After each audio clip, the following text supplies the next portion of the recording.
24 जनवरी 2025 की घटना होती है कि एक महिला होती है जिसकी उम्र लगभग 30 से 35 वर्ष होती है। महिला घर से लापता हो जाती है और जब महिला के माता पिता पुलिस में मुकदमा दर्ज करवाते हैं, लापता का मुकदमा दर्ज करवाते हैं, तब पुलिस वाले उस मामले की पूरी सख्ताई से जांच पड़ताल करते हैं। पूरी एक तरीके से जब पुलिस उसकी मामले को गहराई से जांच पड़ताल और जांच करने के बाद पुलिस वालों को कुछ भी सबूत हाथ नहीं लगते हैं। सीसीटीवी खंगालते हैं तो वो जो महिला होती है उस घर के अंदर एंटर तो हुई थी, लेकिन महिला वापस नहीं निकलती है। ये बात देख के पुलिस वालों के सामने भी बहुत बड़ा क्वेश्चन मार्क लग गया कि आखिरकार महिला के साथ ऐसा क्या घटना हुई है। जब 3 से 4 दिन निकल जाते हैं तब महिला के पति को जब पुलिस वाले पूछताछ करते हैं, जब उसको सख्ताई से पूछा जाता है तो पुलिस वाले को जो महिला का पति जो बात बताता है वो बहुत ही हैरान और परेशान कर देने वाली है दोस्तों। जब महिला के पति होता है जो पुलिस वालों को अपने घर ले जाया जाता है और जैसे ही घर ले जाते हैं पुलिस वाले पूरे घर की छानबीन करते हैं और एक तरीके से वो पूरे सबूत इकट्ठे करने की कोशिश करते हैं कि कहीं ना कहीं महिला का यहीं पे कुछ गलत तो नहीं हुआ है। तब पुलिस वाले उस महिला के पति को पूछते हैं तो जो महिला का पति उसको जो पुलिस वालों को जो बात बताता है बहुत ही हैरान कर देने वाला है दोस्तों। वो महिला का पति बताता है कि ये महिला यहाँ बाथरूम में आई थी और बाथरूम से महिला किचन में गई थी और किचन में जाने के बाद महिला इस कुकर में से होते हुए वो कुकर के रास्ते से होते हुए वो बाहर निकल गई है। ये बात सुन के पुलिस वालों की समझ नहीं आ रहा कि ये ऐसी क्या बात कर रहा है। पुलिस वाले सोच रहे थे कि इसका मानसिक संतुलित सही नहीं है, इनका दिमाग थोड़ा सा खराब हो गया है क्योंकि इनकी पत्नी की बेरहमी से कत्ल हो गया है या इनकी पत्नी है जो एक तरीके से लापता है, तो उसका पति हो सकता है एक तरीके से मानसिक संतुलित सही नहीं होने के कारण वो इस तरीके से बात कर रहा है। लेकिन जब पुलिस वाले उसको वापस पूछते हैं कि आप सही संतोषजनक जवाब दीजिए, ऐसी क्या घटना हुई है या यहाँ से कब निकली है पत्नी, तब वापस पति वही बात रिपीट करता है कि महिला यहाँ से बाथरूम से किचन आती है और किचन में इसे जो बड़ा सा कुकर बताते हैं कुकर के रास्ते से होते हुए वो बाहर निकल गई है। ये बात पुलिस वालों को बिल्कुल समझ नहीं आती है और जब पुलिस वाले उसको सख्ताई से पूछते हैं, पुलिस की भाषा में उससे पूछते हैं, तो जो मामला सामने निकल के आता है वो बहुत ही हैरान कर देने वाला है दोस्तों। आप सुन के आपके पैरों तले ज़मीन खिसक जाएगी। दिल को छू जाने वाली कहानी है दोस्तों। इस तरह की घटना को अंजाम किसी के भी साथ हो सकता है। आप कहानी को बिल्कुल भी स्किप किए बिना वीडियो को अंत तक जरूर देखना। जय हिंद, जय भारत। मैं लोकेश स्वागत करता हूं हमारी क्राइम स्टोरी शो में। दोस्तों मैं आपसे छोटी सी रिक्वेस्ट करता हूं कि अगर आप चैनल पे नए हो तो चैनल को सब्सक्राइब कर लेना और बेल आइकन दबा देना जिससे कि हमारा नया वीडियो आने के आपको नोटिफिकेशन मिल सके। आज की जो सच्ची घटना है तेलंगाना प्रदेश की एक ज़िला लगता है हैदराबाद में मिरगेट थाना क्षेत्र की एक घटना होती है। उसी में एक न्यू वेंकटेश्वर कॉलोनी होती है, उसी में एक महिला होती है जिसकी उम्र लगभग 35 वर्ष होती है। दोस्तों बता दें कि वी वेक्टा रेस जिसकी उम्र लगभग 35 वर्ष होती है वो महिला होती है। उसका पति एक रिटायर्ड आर्मी होता है, आर्मी से रिटायर्ड आदमी होता है और उनका घर गृहस्थी बहुत अच्छा चल रहा होता है। अब दोस्तों बता दें कि जब 16 जनवरी 2025 की घटना होती है कि वहाँ पे एक त्यौहार मनाया जाता है पोंगल नाम का, जो हमारे जैसे राजस्थान में अगर बात करें तो मकर संक्रांति की तरह वहाँ पे एक पोंगल नाम का त्यौहार मनाने के कारण वो महिला अपने मायके जाने की जिद कर रही थी। वो उनसे बार बार यही बात कह रही थी कि मुझे अपने मायके जाना है, तो वो उसको नहीं भेजता है और उन दोनों के बीच में बहस हो जाती है। अब दोस्तों जैसे जैसे 16 जनवरी 2025 को जब उसकी माँ उस बेटी को फ़ोन करती है, यानी उस महिला के फ़ोन करती हैं जिसकी आखिरकार मौत हुई थी, उस महिला की फ़ोन करती हैं लेकिन फ़ोन नहीं मिल पाता है। और जैसे ही फ़ोन नहीं मिल पाता है तो वो अपने पति को यानी उस महिला के पिता को बताती है कि अपनी बेटी की फ़ोन नहीं मिल रहा है, आपको कुछ ना कुछ जांच पड़ताल या अपने को कुछ संपर्क करना चाहिए उससे। तो उनका पति होता है कि कोई त्यौहार मनाने के कारण बिजी होंगे, फ़ोन कहीं स्विच ऑफ हो गया होगा, आप ज़्यादा चिंता मत कीजिए, फ़ोन मिल जाएगा और बात हो जाएगी। अब जैसे जैसे 16 जनवरी का दिन निकल जाता है, अब 17 जनवरी की बात होती है कि 17 जनवरी को उनकी माँ उनसे जिद करने लग जाती है अपने पति से कि अपनी बेटी से संपर्क करना चाहिए, ऐसा नहीं कि उसके साथ कुछ गलत हो गया है, उनसे फ़ोन नहीं मिल पा रहा है, वो इतना फ़ोन बंद कभी नहीं रखती हैं। तो इस बात जब उन दोनों के बीच में बात चलती है तो अपने दामाद के यानी उस जो महिला का मर्डर हुआ था उसके पति के फ़ोन करते हैं और उनसे जांच पूछते हैं कि अपनी बेटी फ़ोन क्यों स्विच ऑफ कर रखा है।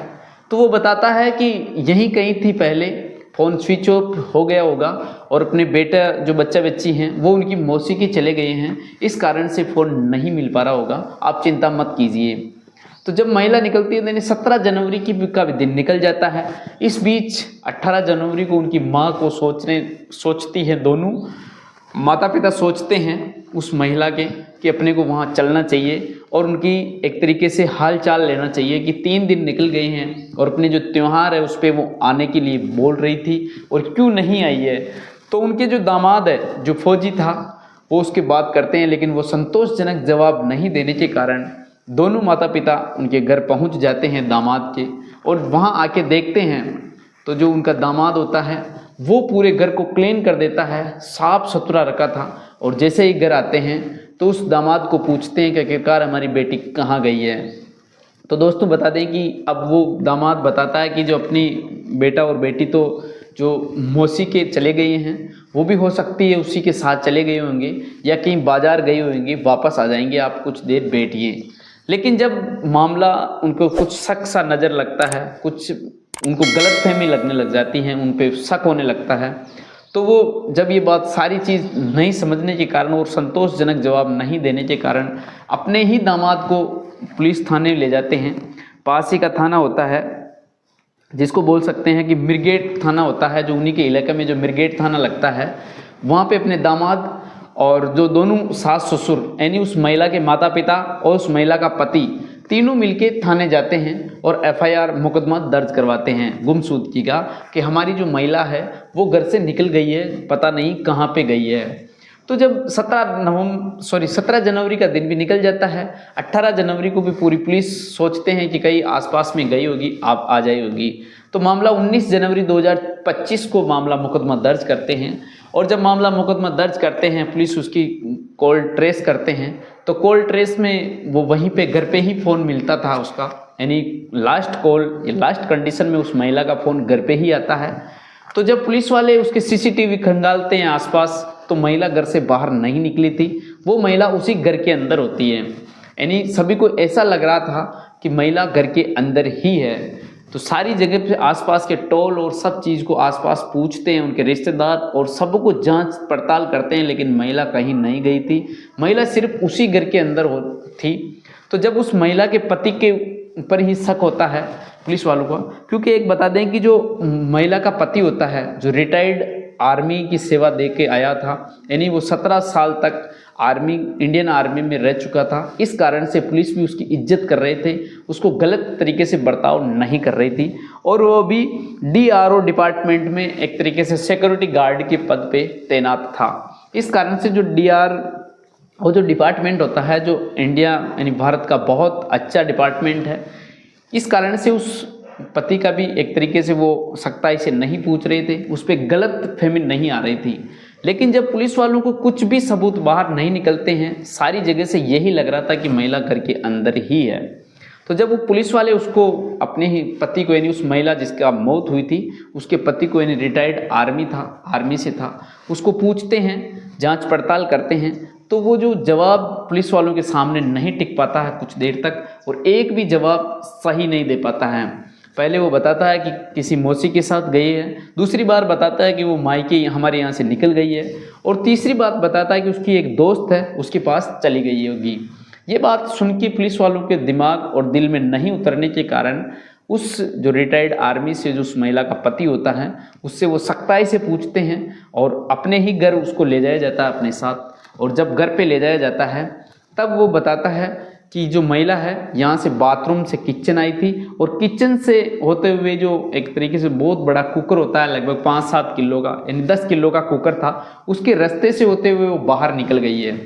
ये बात पुलिस वालों को बताते हैं। पुलिस वाले ये बात सुन के हैरान और परेशान हो जाते हैं कि ये बोल क्या रहा है, इनका मानसिक संतुलित हो सकता है सही नहीं है। तो उसको मेडिकल जांच करवाते हैं, डॉक्टर के पास ले जाया जाता है, लेकिन वो बिल्कुल स्वस्थ और सही मायने में रखता है। जब 20 जनवरी 2025 को जब उसको सख्ताई से पूछते हैं, सब चीज़ बताते हैं, तो वो सब चीज़ को कबूल लेता है और वो बताता है कि मैंने ही मेरी पत्नी को, क्योंकि वो मायके जाने की जिद कर रही थी, बहस कर रही थी कि मुझे मेरी मायके जाना है, और मैं ये बोल रहा था कि मैं घर में अकेला हूँ, हमारे बच्चे हैं जो मौसी के चले गए हैं और मैं घर में अकेला हूँ, इस कारण से आपको नहीं जाना है। तो वो महिला को पकड़ता है और ज़ोर से दीवार के टक्कर लगाता है, इस कारण से वो गिर जाती है वहाँ पे, और गिरने के बाद वो सोचता है कि ये नाटक कर रही है, ऐसे ही पड़ी होगी। तो वो जो व्यक्ति होता है बाहर जाता है और वापस आता है कुछ देर तक, लेकिन वो महिला वहीं पे ही पड़ी होती है। थोड़ी देर और वो बाजार में चला जाता है, लगभग 2 घंटे तक, फिर भी वो महिला वहीं पे पड़ी होती है। उसके जो महिला का पति होता है रिटायर्ड आर्मी वाले मैन से, वही बताता है कि जब महिला काफ़ी लगभग शाम तक वहीं पड़ी होती है, तो वो जो हाथ लगाता है, उसके टच करता है, उसकी सांसें देखता है, तो ऐसा लग रहा था कि वो महिला मर चुकी है। अब वो व्यक्ति अकेला था घर में, अब सोचे करें तो क्या करें, वो तो मारना तो नहीं चाह रहा था, लेकिन दीवार की दी और वो मर गई। अब वो सोचता है इसकी लाश को ठिकाने लगाना है, इसकी बॉडी को ठिकाने लगाना है, तो वो दिमाग लगा रहा था कि इसका करें तो क्या करें। अगर हम इसको ऐसे ही रख देंगे तो ये एक तरीके से बदबू आने लग जाएगी, और अगर इसको हम बाहर लेके जाएंगे तो आसपास में कहीं CCTV फुटेज में आ जाएंगे या कोई देख लेगा, इस कारण से हम फंस जाएंगे। अब करें तो क्या करें, क्योंकि वो मामला एक तरीके से एक्सीडेंट था, एक तरीके से वो घटना अचानक हो जाती है। इस कारण से वो दिमाग लगाता है कि इसको बाथरूम में ले जाया जाता है, उस महिला की बॉडी को, उस महिला के शरीर को बाथरूम में ले जाके उसके टुकड़े टुकड़े करते हैं और उसको एक तरीके से कूटते हैं, पीसता है, और यहाँ तक कि वो बता रहा था कि मिक्सी के अंदर भी उसके बॉईल कर देता है, घुमा देता है उसके पीस को, छोटे छोटे टुकड़े मांस के करके। उसके बाद एक बहुत बड़ा उसके पास कुकर था, उसके अंदर उसको डाल के बॉईल करता है। लगभग 72 घंटे तक उसकी बॉडी को वो बॉईल करता रहता है कि कहीं इसके अंदर बदबू नहीं आ जाए। अब ये सारी घटनाक्रम होने के बाद वो पास में ही एक जिली लागुडाई इलाका होता है, जो एक झील होती है, मतलब बहुत बड़ी एक झील होती है जो बहुत ही गहरी होती है, उसके अंदर मछली, मगरमच्छ और काफ़ी बड़े बड़े जीव भी रहा करते हैं। वो ले जाता है और गहराई तक जाके वो सारे टुकड़ों को वहाँ पे डाल के वापस आ जाता है। अब ये मामला लगभग, ये जो प्रक्रिया होती है लगभग 21 जनवरी 2025 तक हो जाती हैं, तब जाके पुलिस वालों को ये सारी बात वो बताता है। लेकिन पुलिस वाले भी एक तरीके से गोताखोर की मदद से उनकी बॉडी के कुछ पार्ट्स ढूंढना चाहा, लेकिन उसके अंदर मगरमच्छ, मछलियाँ होने के कारण उनके बॉडी का बिल्कुल भी पार्ट्स नहीं मिल पाता है। और घर में भी वो एक तरीके से यूट्यूब पे वीडियो देखा था कि लाश को कैसे ठिकाना लगाया जाए, तो वो पूरी तरीके से लाश को भी वो ठिकाने लगाने का तरीका था कि कैसे साफ़ सफाई और कौन सा केमिकल यूज़ करके बिल्कुल मकान को साफ़ सुथरा कर देता है, और वो बिल्कुल भी उन्हीं के कहे अनुसार ही ये वारदात हो जाती हैं। अब दोस्तों बता दें कि ये मामला उनके कहे अनुसार पुलिस के अभी तक सबूत तो हाथ में नहीं लगा है, लेकिन कोर्ट के अंदर सबूत ही बहुत इम्पोर्टेंट होता है। तो 24 जनवरी 2025 तक उनके पास कोई सबूत नहीं है, लेकिन ये एक तरीके से मुख्य आरोपी उनका पति ही होता है, और उस महिला के साथ बहुत ही बेरहमी से कत्ल करके उनके जो शरीर के टुकड़े करके उनको ठिकाने लगा देते हैं। दोस्तों ये पूरा घटनाक्रम अगर जब खुलासा हो जाएगा पुलिस का, उसके बाद हम नेक्स्ट वीडियो में बता देंगे आपको कि पुलिस को क्या सबूत मिला था और क्या एक तरीके से सारी चीज़ खुलासा होने की हम नेक्स्ट वीडियो में पूरी जानकारी बता देंगे। दोस्तों हमारा उद्देश्य किसी को प्रताड़ित करना या किसी को दुखी करना या किसी की आत्मा को ठेस पहुंचाना नहीं है। हमारा उद्देश्य सावधान, अलर्ट और सतर्क करने का है। जब तक सावधान अलर्ट रहिए, मिलते हैं आपको नेक्स्ट क्राइम स्टोरी शो में। जब तक आप सावधान, अलर्ट और सतर्क रहिए। जय हिंद, जय भारत।